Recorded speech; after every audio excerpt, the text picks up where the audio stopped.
আমরা যারা ভাতিজার আছি তাদের কাছে বিনীত অনুরোধ, আমরা চাচিদের সাথে কথাবার্তা, দেখা সাক্ষাৎ যতটুকু সম্ভব পর্দার আড়ালে থেকে করবো, অর্থাৎ পর্দার মধ্যে থেকে করবো যদি বিশেষ প্রয়োজন হয়।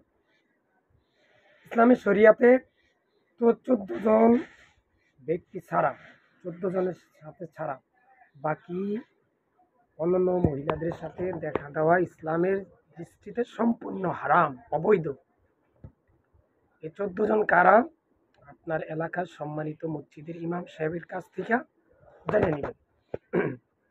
এবার আসেন, কেন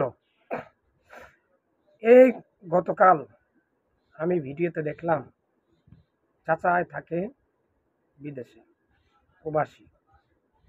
এই সুযোগে চাচি এবং ভাতিজা দুজন অবৈধ সম্পর্কে কটকায়, ধরা খায়, মানুষের কাছে প্রকাশ পেয়ে যায়। হাতে নাতে ধরার পর চাচি এবং ভাতিজার সাথে বিবাহ বন্ধন হয়ে যায়, বিবাহ করতে বাধ্য হয় প্রশাসনিকভাবে। কি বুঝলেন এখন? ইসলাম আসলেই যেটাকে হারাম করে সেটা যে খারাপ, খুবই খারাপ, খুবই জঘন্য, তার বাস্তব প্রমাণ দেখে না আজকে। আমি বলবো যারা আমরা ভাতিজা আছি তারা ভাতিজার মার কাছে যায় বলবেন যে মা, আমার চাচিরে বললেন যে আমার সাথে দেখা না দেওয়ার জন্য, আমাকে দেখলে সে যেন বলে থাকে, আমার সম্মুখীন যেন কখনো যেন না হয়।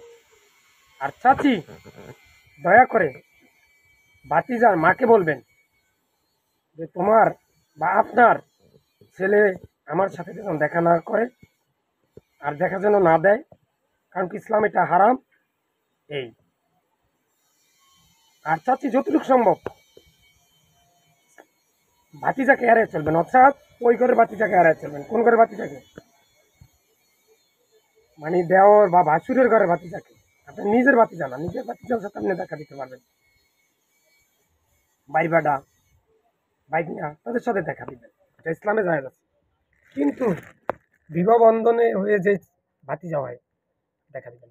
আর সম্মানিত ইমাম সাহেবদের কাছে বিনীত অনুরোধ, মসজিদে আপনারা চাচি ভাতিজা, মামা মামি এবং ভাগনা, মামি ভাগনা বলতে ওই যে বিবাহ বন্ধনে গিয়ে যে ভাগনা হয়, দেওয়া দেওয়া যে জায়েজ নয়, সাক্ষাৎ করা যে জায়েজ নয়, সামনাসামনি কথাবার্তা যে জায়েজ নয়, এই জিনিসগুলো মসজিদে তুলে ধরবেন। আপনারা তুলে না দেওয়ার কারণে আজকে আমি মনে করি যে এই সমস্ত বিষয়গুলো সংঘটিত হচ্ছে। চাচি ভাতিজার সাথে দেখা দেওয়া, কথাবার্তা বলা, এটা যে কোনো পাপই না বা কোনো বিষয় না, এটা তাদের বোধগম্যই হয় না। এই জিনিসটা আপনারা তুলে ধরেন। আপনারা কেন তুলে ধরেন না? এটা আপনাদের দায়িত্ব এবং কর্তব্য। তাই আসুন, আজ থেকে মসজিদের ইমাম সাহেবগণ, আমরা চাচি ভাতিজার সাথে দেখুন দেখা দেওয়া যে জায়েজ নাই, মামি এবং ভাগনার সাথে যে দেখা দেওয়া জায়েজ নাই, এই জিনিসগুলো তুলে ধরি। আর আমরা নিজেদের কাছ থেকে উদ্যোগী হই এবং সবাই সতর্ক হয়ে যাই। আর ভিডিওটা সবার মাঝখানে এখন প্রচার করে দেন, শেয়ার করে দেন, কারণ খুবই গুরুত্বপূর্ণ বিষয় এটা। আল্লাহ আপনাকে আমাকে সকলকে উপরের কথাগুলো শুনে সেভাবে আমল করা তৌফিক দান করুক, আমিন। আসসালামু আলাইকুম।